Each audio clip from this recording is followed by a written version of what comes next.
நாளுக்கொரு நல்ல பங்கு. ஆதியாகமத்திலிருந்து தின தியானங்கள். ஜனவரி 21. ஆதியாகமம் 6வது அதிகாரம், வசனங்கள் 13 முதல் 22 வரை. தேவனின் உடன்படிக்கை. உன்னுடனே என் உடன்படிக்கையை ஏற்படுத்துவேன். நீயும் உன்னோடே கூட உன் குமாரரும் உன் மனைவியும் உன் குமாரரின் மனைவிகளும் பேழைக்குள் பிரவேசியுங்கள். வசனம் 18. தேவன் நோவாவை நோக்கி, ஒரு பேழையை உண்டு பண்ணி நீயும் உன் குடும்பத்தாரும் அதற்குள் செல்லுங்கள் என்று கட்டளையிட்டார். நோவா தேவனில் எந்த அளவுக்கு நம்பிக்கை கொண்டிருந்தான் என்பதற்கு அவன் உண்டு பண்ணிய இந்த பேழையே அடையாளம். மழை பெய்யாத நாட்களிலும் வெள்ளத்தை கண்டிராத நாட்களிலும் அவன் விசுவாசத்தோടെ அதை செய்து முடித்தான்.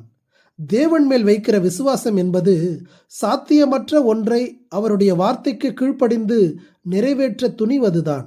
மேலும் அவர் அவனிடம், உன்னுடனே என் உடன்படிக்கையை ஏற்படுத்துவேன் என்றார். நோவாவை காப்பாற்றியது பேழை மட்டுமல்ல, அவர் அவனுடன் செய்து கொண்ட உடன்படிக்கையும் தேவனின் பொய்யுறியாத வார்த்தையுமே ஆகும். இந்த வாக்குறுதியையும் உடன்படிக்கையையும் நோவாவுக்கும் அவனுடைய குடும்பத்துக்கும் மட்டுமின்றி அதற்கு அப்பாலும் தொலைநோக்கு பார்வையோடு காண வேண்டும். அதாவது, ஆதாமுக்கு வாக்குரைக்கப்பட்ட கிறிஸ்துவை பூமிக்கு அனுப்புவதற்கும் அதன் மூலம் ஒரு புதிய உடன்படிக்கையை ஏற்படுத்தி அனைத்து மனிதர்களையும் தேவன் ரட்சிப்பதற்கான தேவ திட்டத்தின் அடிப்படையாகவும் இதை பார்க்க வேண்டும்.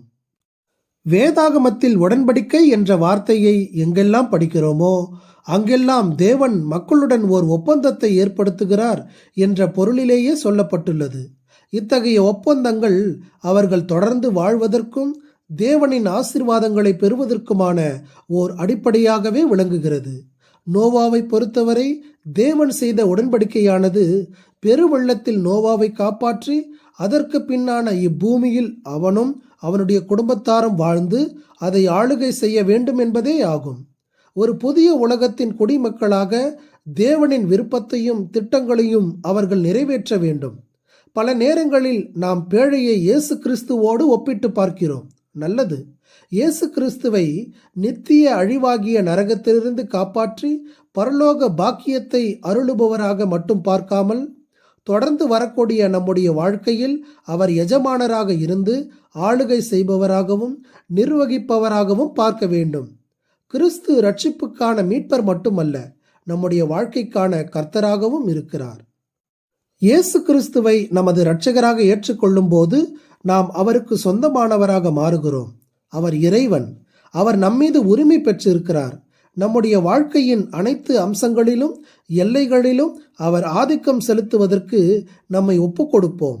அப்பொழுது அவர் நம்மை கொண்டு வருங்காலத்தில் தம்முடைய திட்டத்தை நிறைவேற்றுவதற்கு அவரால் பயன்படுத்தப்படுவோம். ஆண்டவரே, சாத்தியமற்ற சூழ்நிலைகளிலும் உம்மை உறுதியாக பற்றி கொண்டிருக்கும் மனதை எங்களுக்கு தாரும்.